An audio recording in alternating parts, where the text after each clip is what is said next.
बात हो रही थी तो उनके बारे में एक चीज ये पता चली जो कि किताबों में लिखा है कि प्राचीन चोल बंदरगाह शहर कावेरी पंपटिन्नम, इसमें राजा ने जब उसका नृत्य देखा तो एक शाही पदक और 1008 सोने के सिक्के प्रदान किए। और लिखने लायक बातें कुछ है जिनको आप लिख लीजिए। इसमें एकल नृत्य और संगतकारों की बात, ये सारी चीजें इसका वर्णन है।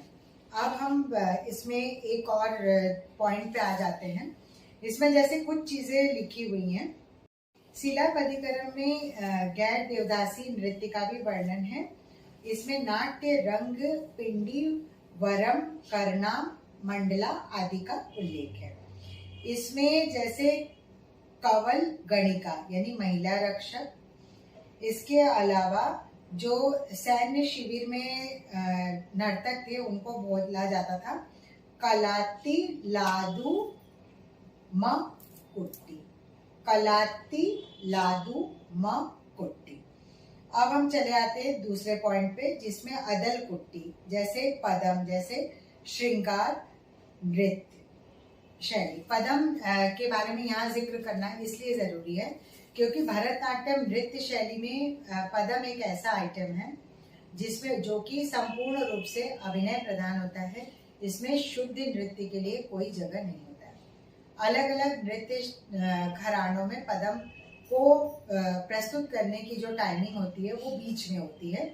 मतलब वर्णम और तिल्लाना के कभी कभी पहले भी किया जाता है, कहीं पे वर्णम के बाद भी पदम किया जाता है।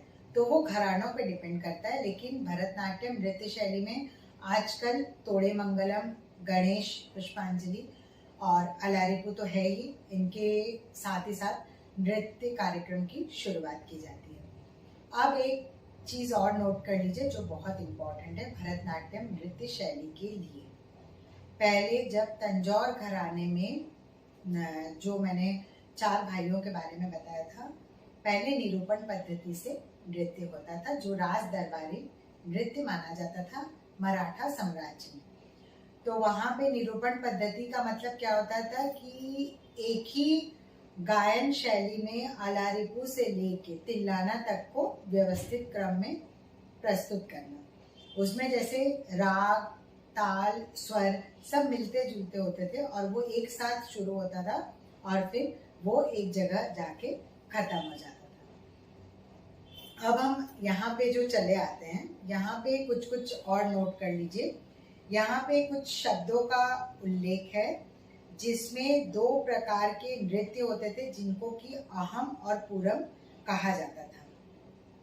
शिलापदिकरण में अहम कुट्टी का जो एक्सप्लेनेशन दिया गया उसमें वंशई यानी व्यंग, पुगल यानी स्तुति और वेट्टियल यानी राजाओं के सामने जो नृत्य प्रदर्शित होता था उसको, और पोडू वियल मतलब ये साधारण लोगों का नृत्य होता था। ये चीजें मैंने नोट करके रखी है आपको बताने के लिए। इसके अलावा शांति कुत्तू को चोक्कम कहा जाता था। शांति कुत्तू का उल्लेख, शांति कुत्तू और विनोद कुत्तू, इन दोनों का उल्लेख भरतनाट्यम नृत्य शैली में किया जाता है जिसका संबंध मनोरंजन से होता है। इसके अलावा इसके 3 भाग में सामकुट्टू, वनमाई कुट्टू।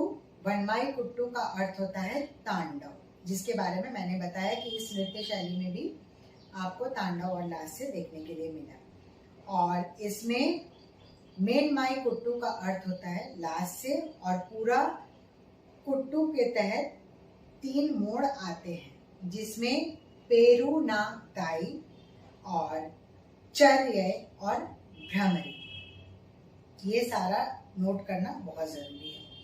अब एक आलियाम कुट्टू के अंतर्गत 11 नृत्यों के बारे में वर्णन किया गया है जिनको कि जानना आपके लिए बहुत जरूरी है। उनके नाम आप जल्दी से नोट कर लीजिए। आलियाम, कोडुकुट्टी, उदाच, उदम, पेड़ी, उदियम, पंडारंगम, मल्ल, तूड़ी, मरक्कल और पवई।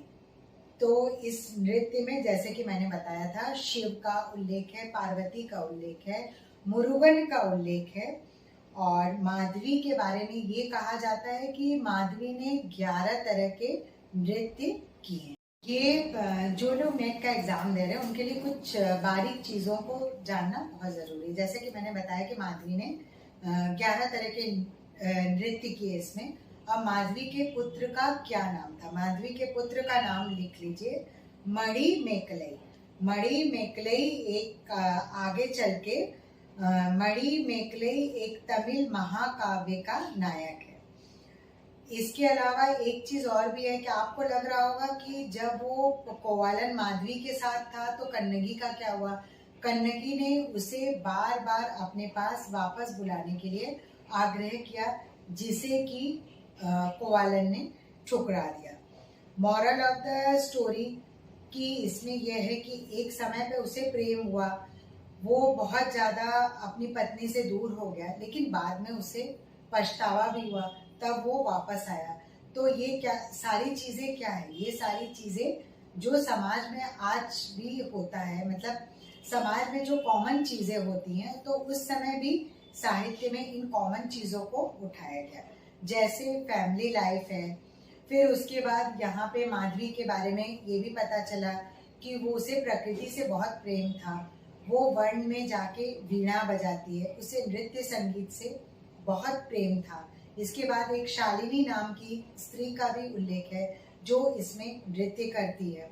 इसके बाद ये भी बताया गया है कि जब कोवालन और कन्नगी मदुरई में जाते हैं व्यवसाय करने के लिए, तो रास्ते में वो कई प्रकार के लोगों से मिलते हैं, उनके विचारों से प्रभावित होते हैं, उनकी सोच में उतार चढ़ाव आता है, उनके मन में कभी पछतावा आता है। तो ये बहुत तरह से मतलब इमोशंस को इसमें दिखाया गया है।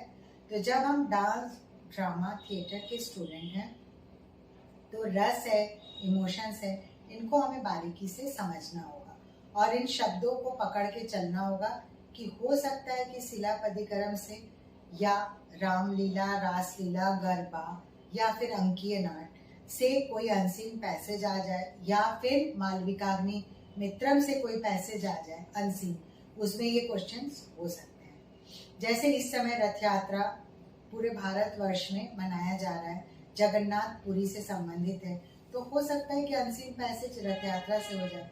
तो इसलिए कुछ भी ये नहीं कहा जा सकता है कि आपके परफॉर्मिंग आर्ट्स वाले सेक्शन में कौन सा अनसीन पैसेज होगा, डांस वाले में कौन सा अनसीन पैसेज होगा, क्योंकि ये सारी चीज़ें आपके सिलेबस में दी हुई हैं। तो आज के लिए इतना ही काफ़ी है। बेस्ट विशेस एग्ज़ाम के लिए ध्यान से वीडियो को देखिए, सुनिए, और कुछ चीज़ें इसमें बोनस टिप्स के रूप में रिटन फॉर्मेट में रहेगा, क्योंकि अगर मैं सारी चीज़ें पढ़ने लगूंगी तो वीडियो की लेंथ 1 घंटे से ज़्यादा हो जाएगी, और फिर इतना कोई आज के डेट में सुनना नहीं चाहता है। तो शॉर्टकट से एग्ज़ाम में आपको सफलता नहीं मिलेगी। आपको डिटेल स्टडी में जाना होगा, सिलेबस को फॉलो करना होगा, और प्लीज़ पुराने क्विज वाले क्वेश्चंस को देखिए, क्योंकि वो नेट से रिलेटेड पेपर से लिए गए और जो 2022-23 के सबसे ज़्यादा है, तो उसको देखिए और फॉलो करिए। जितना जल्दी हो सके मेरे चैनल को ज़्यादा से ज़्यादा लोग सब्सक्राइब करिए, क्योंकि अभी भी 40% हैं जो सब्सक्राइब नहीं कर रहे हैं। ऐसा करने से बेल नोटिफिकेशन मिलेगा, लेटेस्ट अपडेट आपको मिलेगा। मैं भी एक नए जोश और उत्साह के साथ आपके लिए नया वीडियो बनाना चाहूँगी, क्योंकि अगर आप ये सोचें कि खाली हमको फ़ायदा हो और अगर मुझे फ़ायदा नहीं होगा तो मैं अपने कंटेंट्स को चेंज करूँगी, कुछ और जिन चीज़ों में लोगों को जानने की उत्सुकता है मैं उस पर कंटेंट बनाऊंगी, लेकिन रहेगा वो एजुकेशनल। 100% एंटरटेनमेंट का आपको यहाँ पे कुछ भी नहीं मिलेगा। आप स्टडी में अगर फोकस कर रहे हैं, डांस को जॉय, पैशन और एम्बिशन बनाना चाहते हैं, आप असिस्टेंट प्रोफेसर बनना चाहते हैं, अपनी लाइफ में इनकम ज़्यादा से ज़्यादा करना चाहते हैं, तो पुराने नए सारे वीडियो को देखिए, 100% आपको सफलता मिलेगी। Thank you friends, have a nice day.